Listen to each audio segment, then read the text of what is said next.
Today we're here in warm, sunny Phoenix, Arizona. We're going to sit down with Dr. Sean Blick, who's a private practice urologist here at Valley Urologic Associates. He's been in practice for almost 30 years and has a robust prosthetic urology practice here. We'll also sit down with one of his patients, Lawrence, who developed organic erectile dysfunction and now has a penile prosthetic.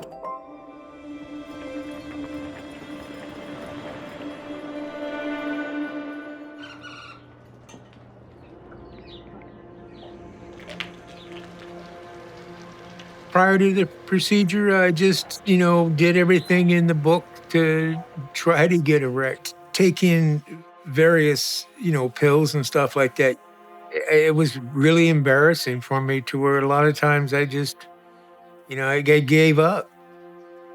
I didn't want any friends. I didn't want, especially women, I didn't want to have that because I knew that sexually I really couldn't perform. I say, you isolate yourself. And I went like that for many, many, many years.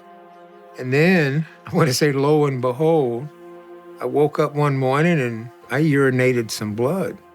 Made an appointment with my family doctor. He says, I'd like to refer you to this urologist. So, meeting up with Dr. Blick and his people, all well and done, started feeling better.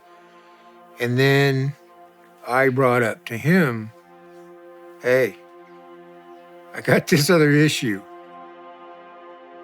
On average, in the community, it takes a person 6.2 years to use up the conservative measures and then find themselves to a doctor like myself who might be able to offer them a penile implant. Penile implant surgery is an ultimate solution, and the power of providing that solution and the impact it has on patients is extremely rewarding. It's on the order and power of like curing cancer when you give someone a penile implant and restore their ability to have sexual function again. I wanted to find out, well, what are these procedures really like? How much am I going to get cut open? What's the scar going to really look like afterwards? When I meet my patients and are advocating a penile implant, I go through a very detailed informed consent. I spend a lot of time trying to make sure they feel comfortable, that their questions are answered, that their reasonable expectations have been set. I will tell them, for example, that we do this through a 1-inch opening, very easy to heal that. I give them that messaging around the fact that when we're done with the surgery, they'll come back the next day, and when we look at them, and it doesn't even look like we did the surgery. That their recovery is modest, again, mostly over by the end of a week. And by the end of 3 weeks, we're completely teaching them how to use the device. And then I get into the idea that this does not affect their sensation. This does not affect how they ejaculate. This does not affect how they orgasm. We talk about how it's invisible, that people can't tell they have it. It's discreet. It won't go off in the airport when they travel. And so I tell them all those things. I tell them that it's natural in the way it looks and the way it feels. So I tell my patients not to fear. I feel that I am extremely confident in the surgery at this stage in my career. I know I'm going to have a very high success, low complication event. I know I'm about to change their entire life. Now I'm educated. Now I understood, what this could do for me, Now things started changing because now I didn't have that mental stress anymore because I knew that all this was just going to go away. And I'm going to tell you, once I was done and I got healed up, I felt proud of myself.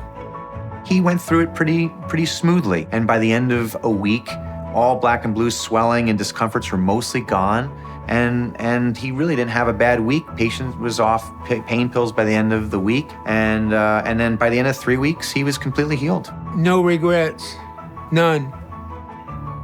And I only wish that when I started feeling this way at the beginning, that my family doctor at the time I was seeing would have just said, okay, I'm gonna send you to a urologist.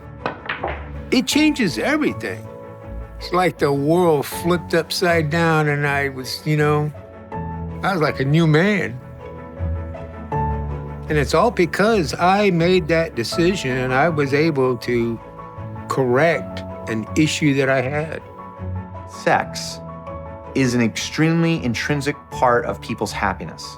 The ability to have sex in a man's mind is almost as important as the sex. And so men who get penile implants, they feel happier, they have more self-confidence, they have more self-esteem, and they're so much more likely to engage in any form of intimacy because if it leads to sex, they can.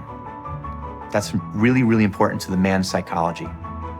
Today in Arizona has been a wonderful experience for me, getting to talk with Dr. Blick. He's such a wealth of knowledge.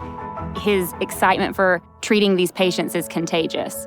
He really emphasizes the importance of communication. Preoperative counseling and informed consent for these types of procedures really drives postoperative outcomes and success. Managing those anticipations and anxieties and fears about surgery can really help the patients be more comfortable with having a penile prosthetic. And also to our patient, Lawrence, thank you for being so vulnerable with us and telling us a little bit about your story.